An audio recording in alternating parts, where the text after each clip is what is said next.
Hello yogis, and welcome to the third day of our 10-day yin yoga challenge.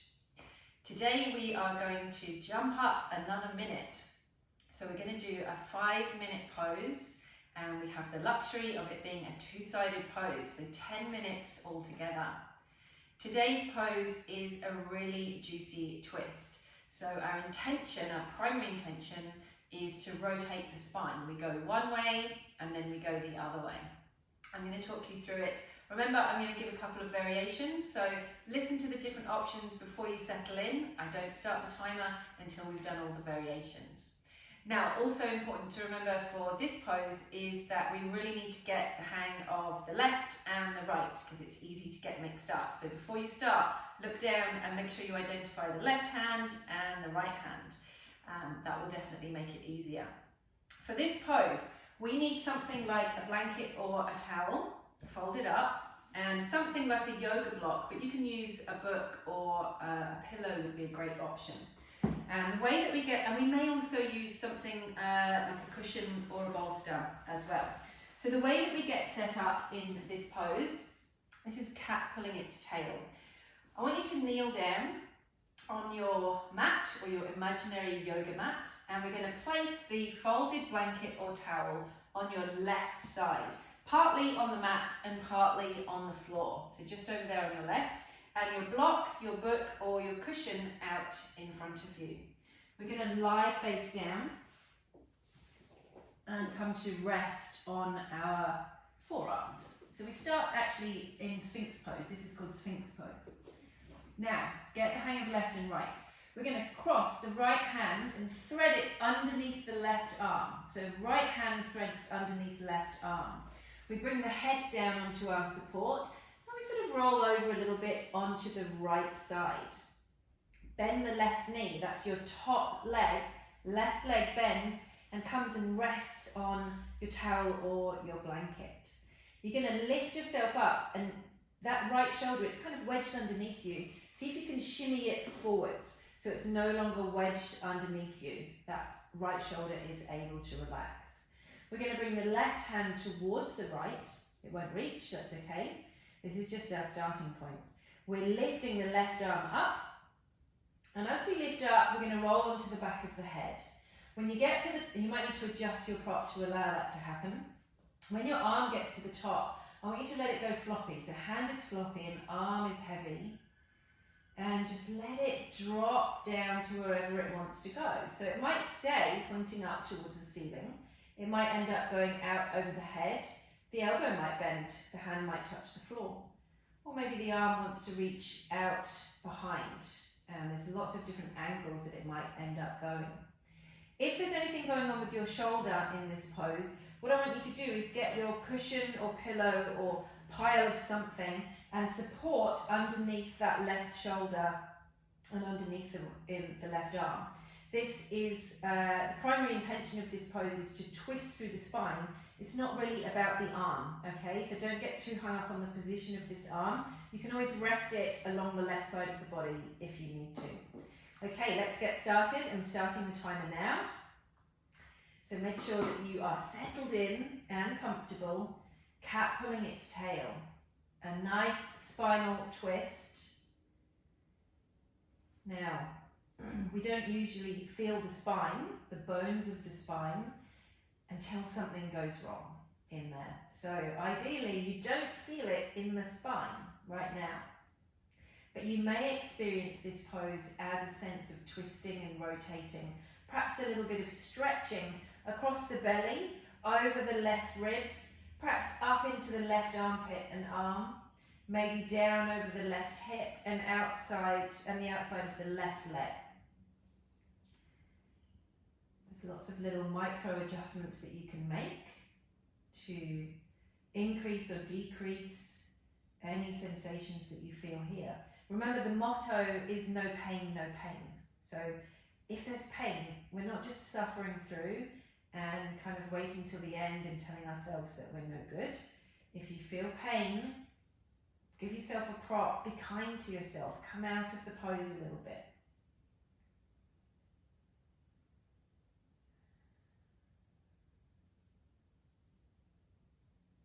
relax, melt in.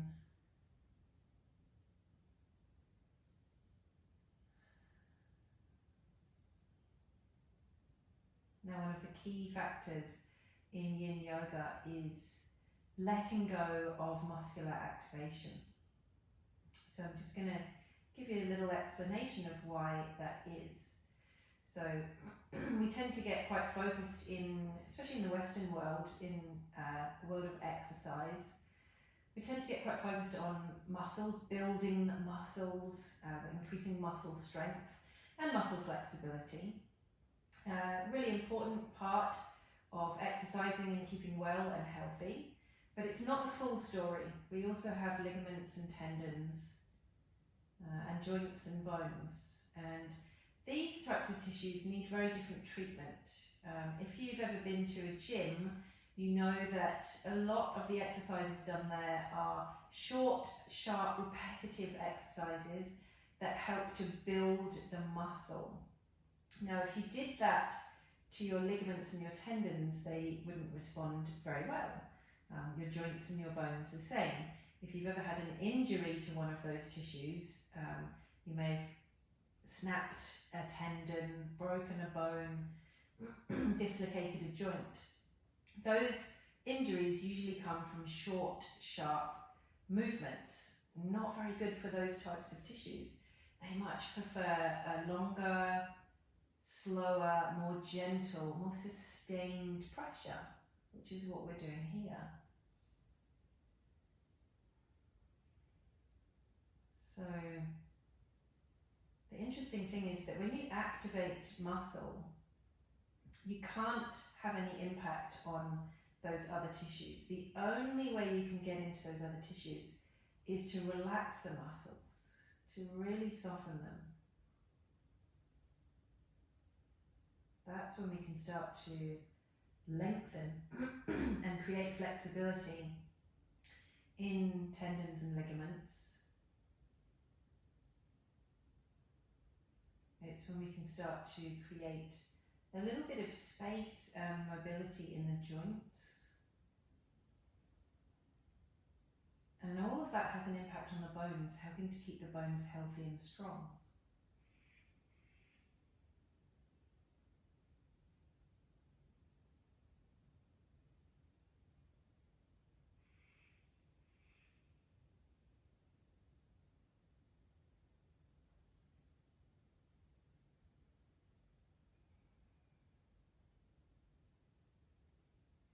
So make sure you're able to soften and relax here. Relaxing the muscles so that we can increase the flexibility and the mobility in all the other parts of our body.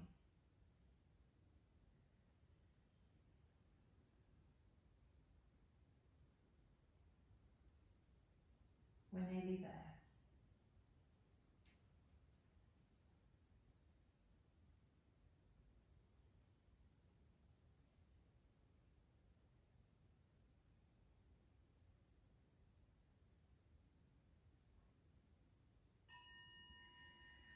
So we're going to come out of this pose extremely slowly, especially with regards to that left arm. So it helps if you bend the elbow and then be really careful as you bring that arm over towards your torso. And we're going to gently, gently roll onto our backs, ready for rebound. So take as long as you need. Finding your way back into a neutral position. In rebound, you can always keep your knees bent or pop a support underneath the knees if you need it. Or the legs can just be flat.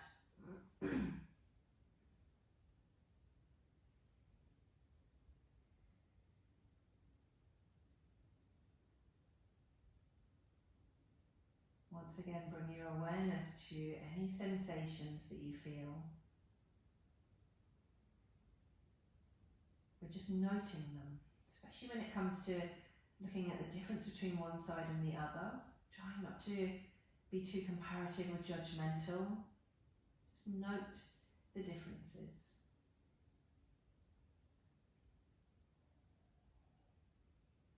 few deep breaths. Really use that exhale to help you let go. And when you feel ready, we're very slowly lifting up and we're going to make our way into that juicy twist on the other side. So I'm going to turn around the other way, but you can stay just where you were. You're just going to bring the blanket or the towel to the other side now. So it's on your right. So you have one prop out in front of you to rest your head on, and then the blanket or the towel on your right hand side to rest your leg on. And if you think you might need a support for your shoulder, it's a good idea to have that handy as well. So same thing, we're lying face down, coming into Sphinx pose with the forearms on the floor. And make sure you know the difference between left and right. This time we're crossing the left arm underneath the right. So we're threading it through that little gap. Head comes down to the support and shimmy over onto the left side of your left hip. Bring the right leg up and you can support it with that nice soft towel. Palms come together or towards one another. And when I've missed a step, make sure that left shoulder is really out from underneath you. So make sure it's not wedged underneath there. Shimmy it out, give it a bit of room. Then we bring the palms towards one another. And when you're ready, we lift that right arm up towards the ceiling. Roll onto the back of your head. When you get there, let the hand and the arm go really floppy and experiment. You might bring your hand, your arm to a completely different place on this side. And again, maybe you need to prop. Very often it's different on the second side. Sometimes you need the prop on the second side, maybe you don't. Often we find that the arm, as mine is doing, is coming straight down to the floor on this side. Now, we're not intending to come down to the floor. That's not the goal of the pose. We're not trying to get deeper or anything like that. We're just experimenting with what's going on, with what's happening on this side.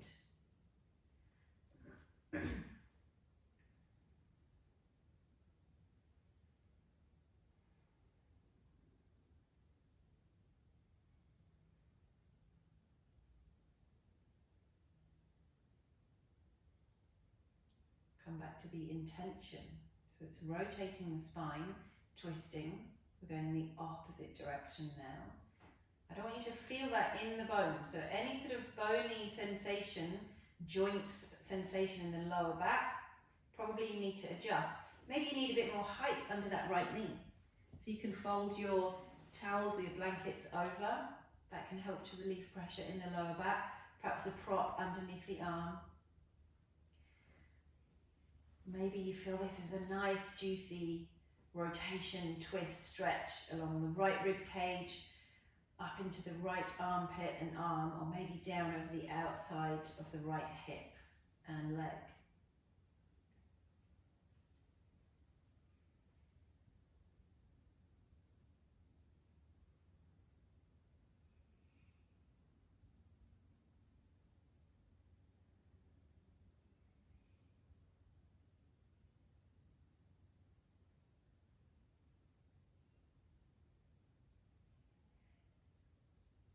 Make sure you're breathing. See if you can feel your breath in the right rib cage. So we've got that space quite open now.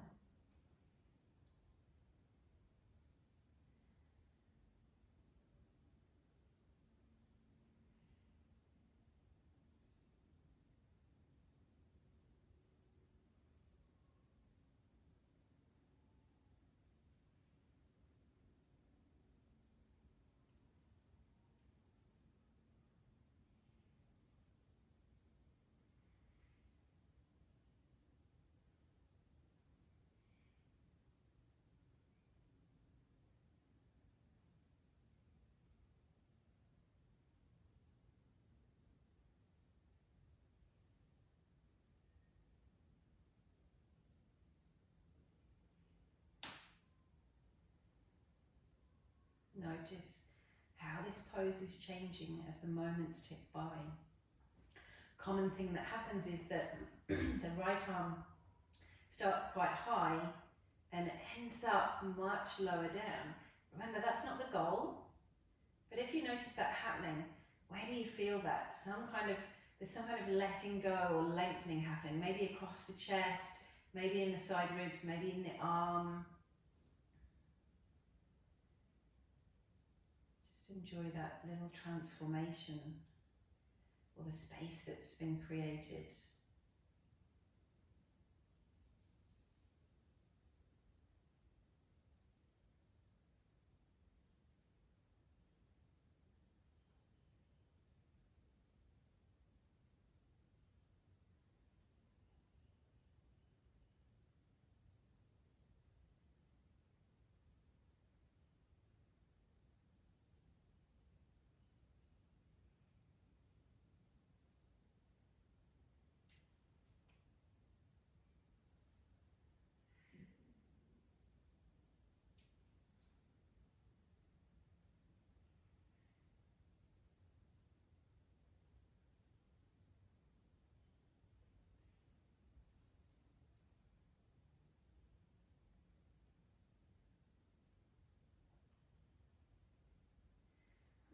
I think we're approaching the last few breaths. We are.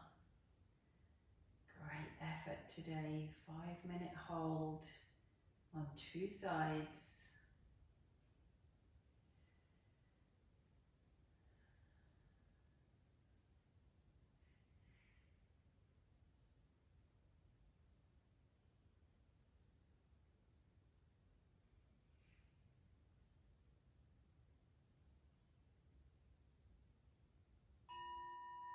So once again, I want you to be really careful, be really mindful of the right shoulder.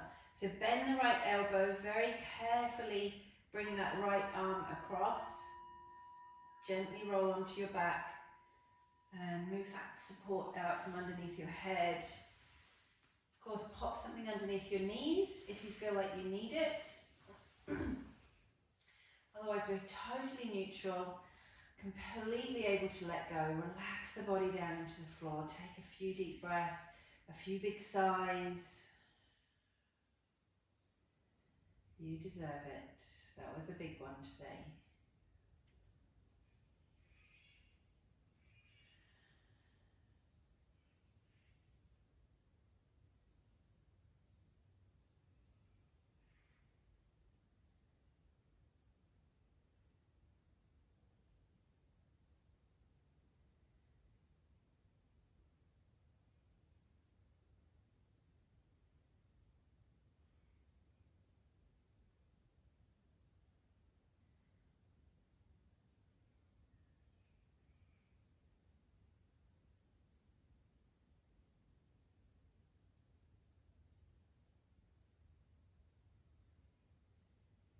We're going to take one more breath here in rebound. Nice big inhale. Big sigh out. Only when you feel ready, in your own time, very slowly moving the body and lifting yourself up. And well done for another day in our 10-day yin yoga challenge. We're going to start to increase the time again after this one. I'd love to hear how you are going with this practice. I'm particularly interested to hear from you. How do you feel after just doing one pose? So very often we feel like we have to go to like a 90-minute yoga class for it to count or for it to make a difference. But one of the things I want to get across with this challenge is that just taking a couple of moments each day to do one pose. It doesn't have to be a 5-minute hold. A 3-minute hold is great. So I'm really interested to hear how you're going with that. So let me know over in the Facebook group and I will see you here again tomorrow. Thanks very much. Ciao, ciao.